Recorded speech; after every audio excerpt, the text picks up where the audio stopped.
Hello, YouTubers, brothers and sisters in the Lord, and to all my subscribers.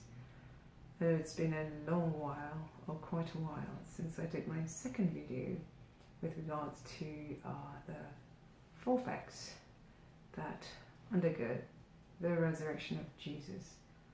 I have done my video part 1, which talks about how Jesus' body, when it died, was buried by Joseph of Arimathea, a real person in history. And secondly, in my second video I talked about the tomb where Jesus' body was laid became empty.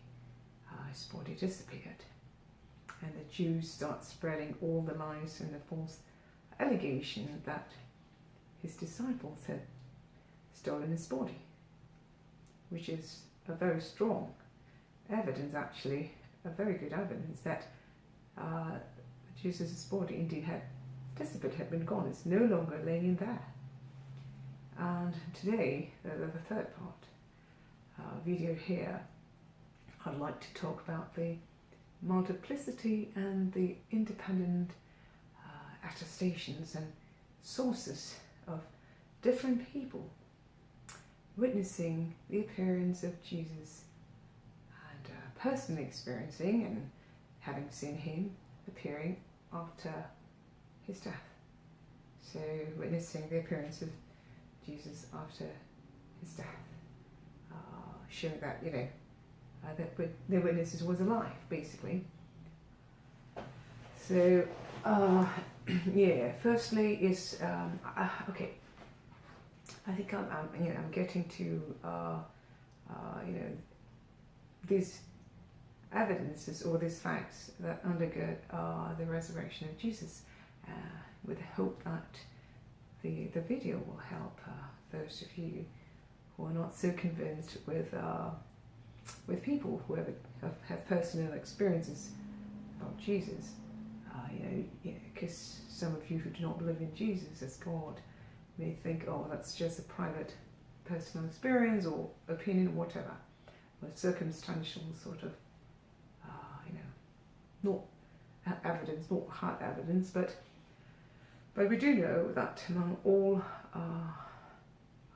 New Testament scholars, it is universally acknowledged that the resurrection of Jesus is a fact, be it by Christian New Testament scholars or non-Christian New Testament scholars. So the facts that undergird the resurrection of Jesus is accepted, is well accepted as objective reality, evidences, not just weak circumstantial evidences or opinions. So, okay, let's get into what I want to share in this video. It's the 3 reasons why that there's witnesses of the appearance of Jesus being alive after his death is accepted as fact, because we've got the list of witnesses, all right, and secondly, it's the tradition that have been passed down since the beginning, and thirdly, the miraculous transformation of James, Jesus' brother. And so, talking about the list of witnesses, it's not just 1 or 2 persons, it's really so many different groups or individual. Firstly, Jesus appeared to Peter, and then to the 12 disciples, and then to the 500 followers, as he was, we know that he was also ascending then to heaven, and also lastly to James, his brother. So it is, with in different circumstances or occasions, these people have independently witnessed the appearance of Jesus being alive, personally experiencing it. So, secondly, Paul talked about in his in Corinthians, 1 Corinthians 15, talked about James. Jesus' appearance as James, his brother. We know that when Jesus was alive, none of his brothers believed him being God. I mean, it is not surprising. That's if you have a brother whom you grew up with and telling you that I'm God, believe in me, and I'll save you. I mean, how many of us will believe in that? So it is quite natural that his brothers did not believe him as God, but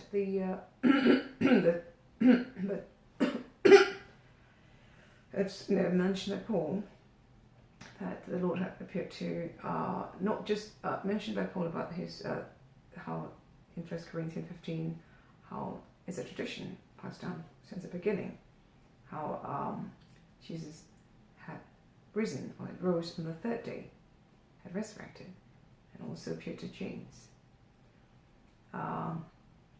It is most undisputable fact that James, had been so transformed after that, after seeing, witnessing the appearance of Jesus alive, personally seeing him. The transformation is so great that ultimately he was willing to be a martyr for Jesus, being killed by King Herod Agrippa I in 1844. He was, before that he became the leader of the church in Jerusalem. All right, and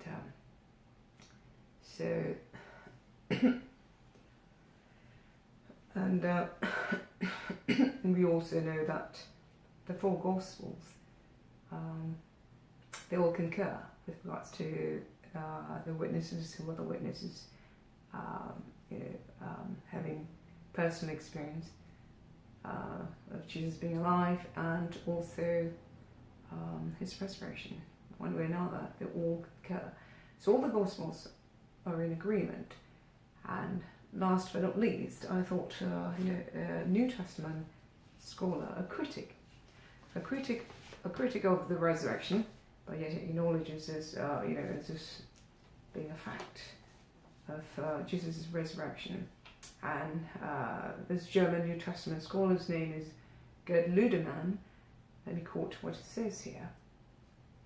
It may be as historically certain that Peter and the disciples had experiences about Jesus' death in which Jesus appeared to them as the risen Christ. So for this critic of resurrection to be able to acknowledge as a fact that Jesus had risen as Christ, isn't it amazing? And shows how it is an objective reality. So I hope that this video will be exceptionally useful for those of you who don't believe in Jesus God, and who don't also want to listen to private experiences or personal experiences about God, which is like we know the hymn, Christ Jesus lives today, and I know he lives because he lives in me. So people might not want to hear things like that about personal experience, that Jesus lives in you and all that. So that I hope that this video can help to get your interest if you're not into so-called spiritual personal testimonies about people sharing the experiences with Jesus personally. Hopefully I'll get into the fourth evidence soon, which talks about how the fourth fact, which is the resurrection of Jesus as the core teaching of Christianity, and why that is, that proves the resurrection of Jesus, and how Christianity started with that, not anything else.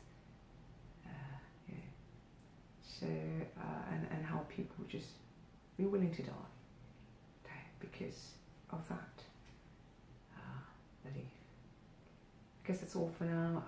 Thank you for watching and listening, and God bless.